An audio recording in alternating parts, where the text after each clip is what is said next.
Hello good morning students, कैसे हैं आप लोग? I hope you all are fine at your home. Today will finish this lesson that is a seed tells a farmer's story. एक seed है जो farmer की story बता रहा है, बाजरा का सीड. उसने बताया कि कैसे जो दामजी भाई थे उनके ज़माने में किस तरह की खेती होती थी.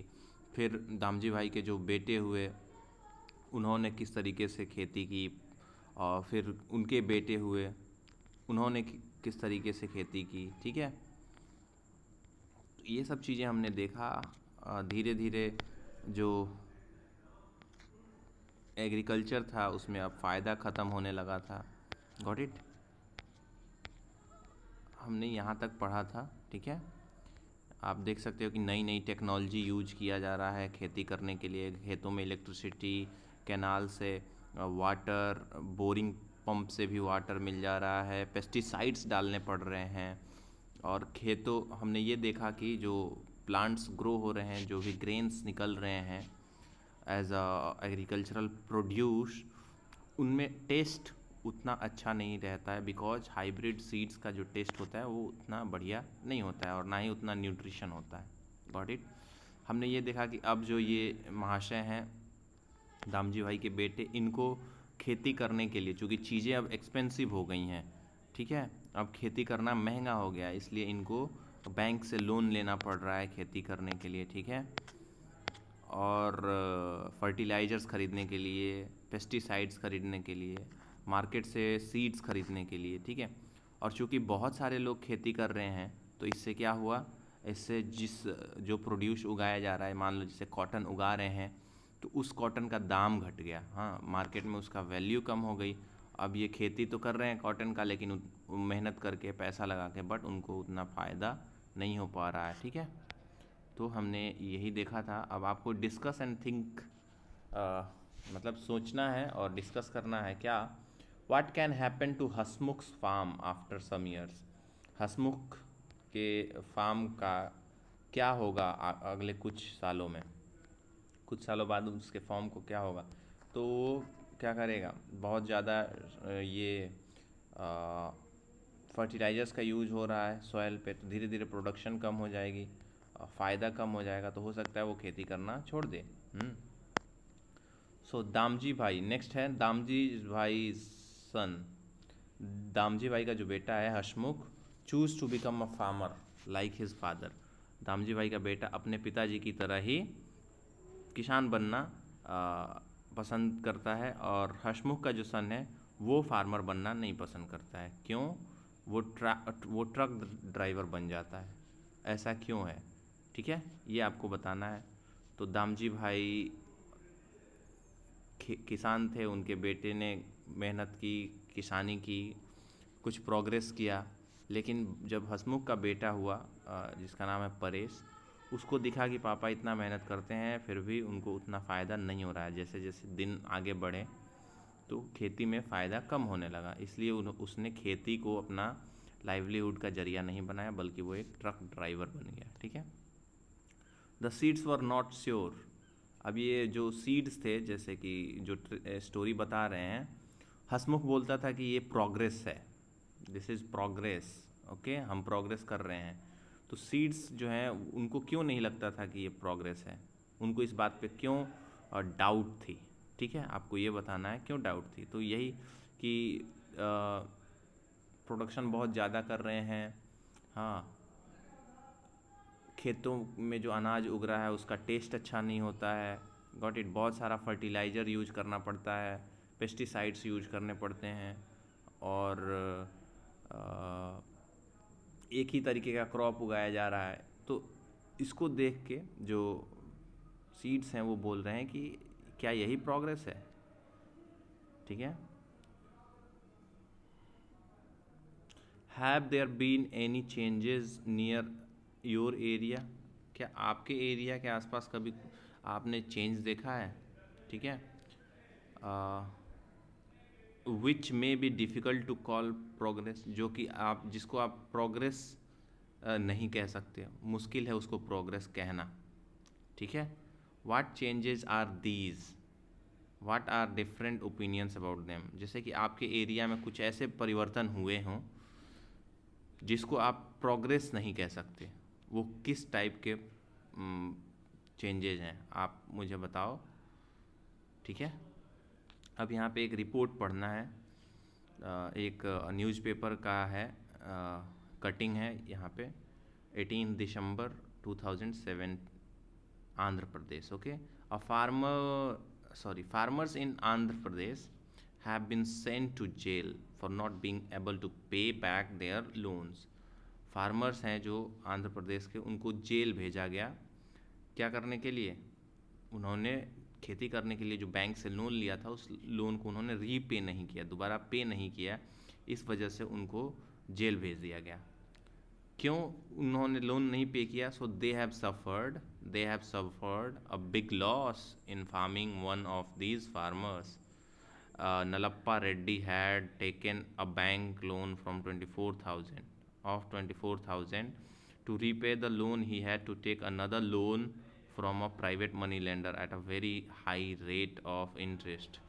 Even after repaying Rs 34,000, Reddy could not repay the entire loan. Reddy says the bank sends farmers to jail for not paying back small loans, but what about the big businessmen? Okay, तो ये नलप्पा रेड्डी हैं, कर्नाटका के, sorry Andhra Pradesh के farmers को jail भेजा जा रहा था।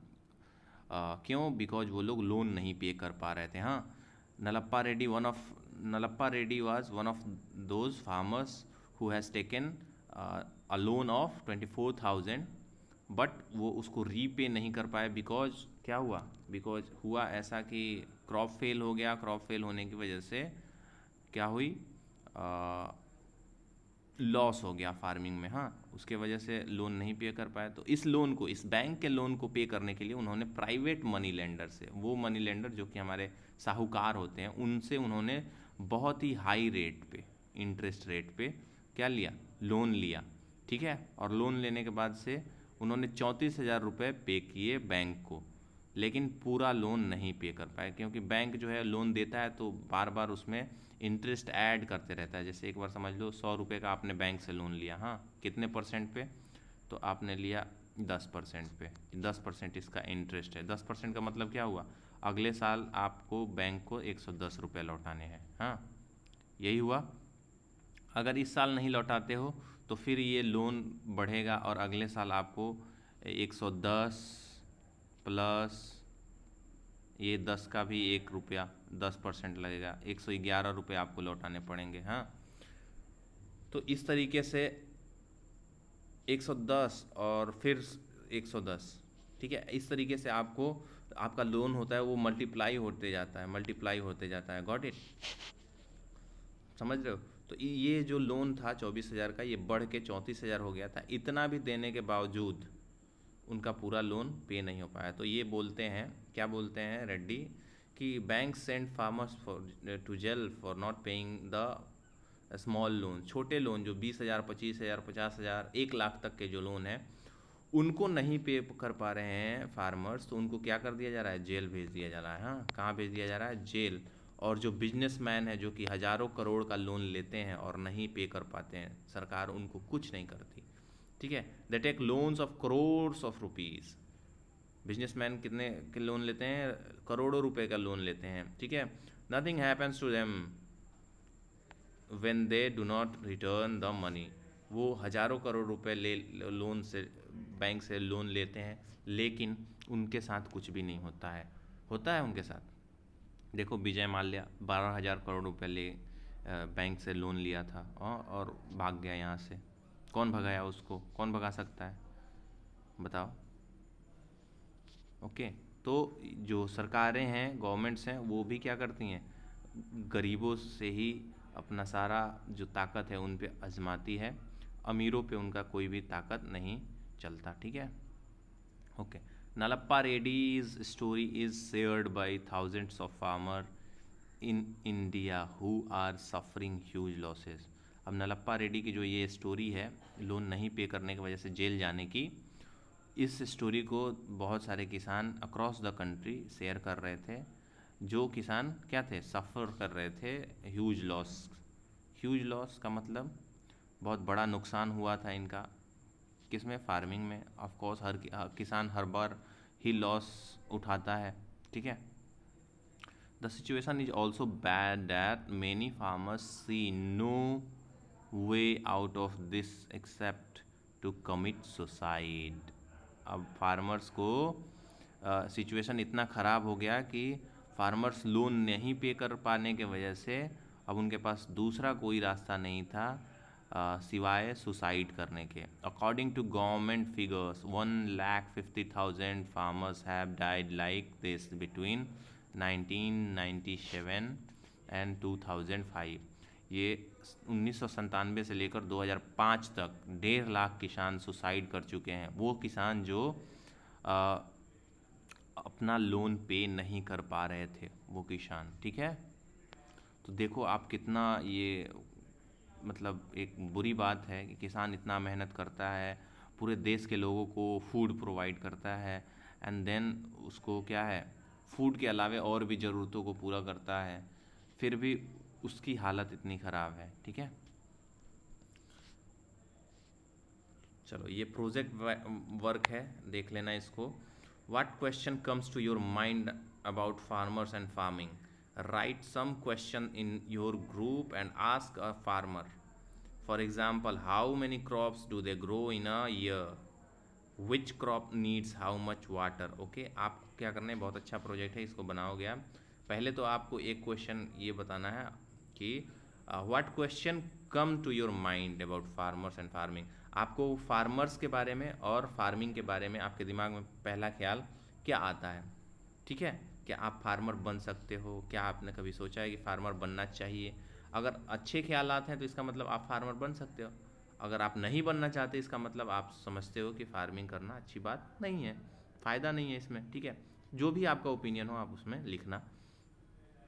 Right some questions in your group. आपको कुछ क्वेश्चन लिखना है अपने ग्रुप में, और ये आंसर भी बताने, जैसे कि कौन से question, how many crops do they grow in a year, मतलब एक फार्मर से बात करनी है और उनसे पूछना है कि कितने क्रॉप्स एक साल में वो एक लैंड पे ग्रो करते हैं, किस क्रॉप में पानी ज़्यादा होती है। तो मैं ही आपको होमवर्क दे देता हूँ, आपको बताना है कि हमारे इंडिया में, चाहे हमारे नॉर्थ इंडिया या बिहार में, कितने क्रॉप्स एक लैंड पे, अपने ही आस पड़ोस के, अपने ही ज़मीन के बारे में तुम बताना कि तुम्हारे ही ज़मीन पे, तुम्हारा तो ज़मीन होगा ही, तुम्हारे ज़मीन पे एक साल में कितनी फसल उगाई जाती है, ठीक है।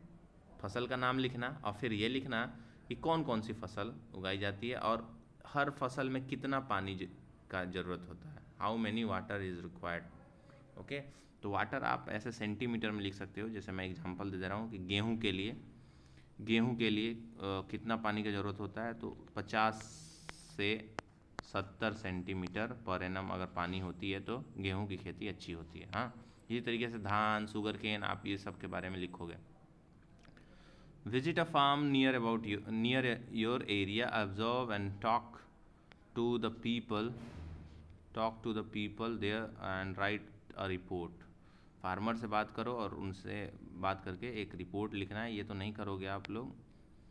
Read the report on page 180 by a group of class student who went to visit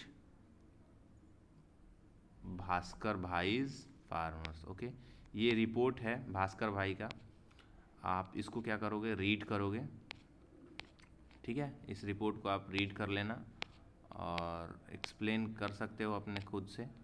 अब देखो यहाँ पे, journey of bajra from field to plate, what can you see in each picture on the next page. Okay, तो आप बाजरे की journey कैसे कर सकते हो, कैसे होता है खेत से लेकर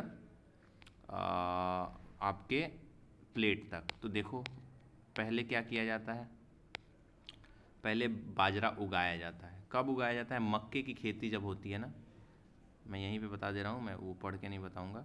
मक्के की खेती होती है, तो ये मान लो मक्का का खेती हुआ, तो ये जो आउटर एरिया होता है वहाँ पे हम क्या करते हैं, बाजरा लगा देते हैं। और मक्के के साथ साथ मक्का पहले पक जाता है, बाजरा कुछ दिन बाद पकता है, ठीक है। बाजरा ऐसे कुछ होता है इस तरीके से। मक्का जो होता है ना वो यहाँ पे लगता है, स्टेम पे लगता है, स्टेम के बीच में लगता है यहाँ पे, ठीक है। लेकिन बाजरा जो होता है वो एकदम स्टेम के टॉप पे लगता है, याद रखना, स्टेम के टॉप पे लगता है, हाँ, समझ रहे हो। अब इस बाजरे को क्या किया जाता है, पहले इसकी इसको कलेक्ट किया जाता है, इसको तोड़ लिया जाता है, ठीक है। तोड़ के ये आपको दिखाई दे रहा है, ये एक गांव में क्या था, इसको हम ओखर बोलते हैं, क्या बोलते हैं, ओखर, हाँ। इस ओखर में उसको डाल के कूटा जाता है, हाँ, इस ओखर में डाल के उसको कूटा जाता है, ठीक है।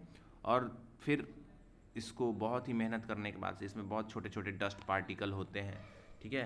तो इसको सूप से आपको जो इसमें के डस्ट पार्टिकल हैं उसको रिमूव किया जाता है। तो तीसरा स्टेप सूप से रिमूव किया गया, अब यहाँ पे आपको ग्रेन मिल जाएगा।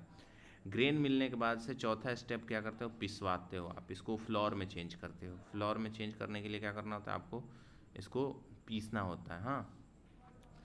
पीस पीस दिया आपने आटा को, अब ये बन गया फ्लोर, ओके। अब फ्लोर के बाद से इसको आप नेट करोगे, मतलब गूंथ दोगे, तो ये आपको अब रोटी बनाने के लिए एक मटेरियल मिल जाएगा।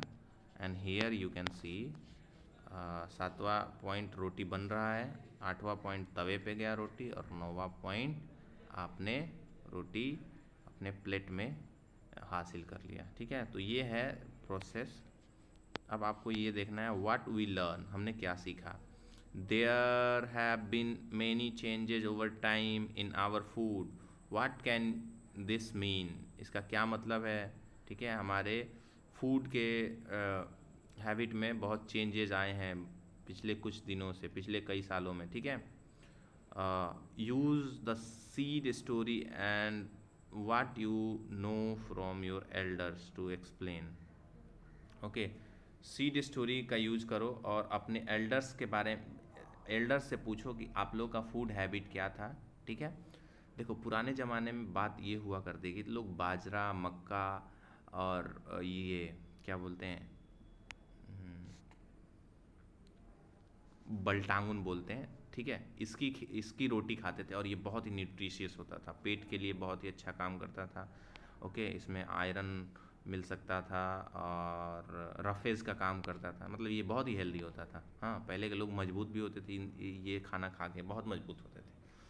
आज के लोग तो हाइब्रिड खाना खा के बस ज़िंदगी कैसे भी काट रहे हैं, इनके शरीर में ताकत नहीं होती उतना, okay. What would happen if all the farmers were to use only one kind of seed and grow only one kind of crop, क्या होता अगर सारे फार्मर एक ही तरीके के सीड या फिर क्रॉप ग्रो करते, तो क्या होता, डाइवर्सिटी ख़त्म हो जाती, मतलब कि एक ही तरीके का लोगों को खाना खाना पड़ता, एक ही तरीके खाना खाने में लोग उब जाते, फिर खाने से लोगों का मन हट जाता। या फिर मान लो कि दूसरा क्या कर सकते हो कि सिर्फ खाने, कृषि से जो भी प्रोडक्ट होती है सिर्फ खाने के लिए ही नहीं होती है, बहुत सी चीज़ें ऐसी होती हैं जो हमारे लिए अदर यूज में आती है, जैसे कि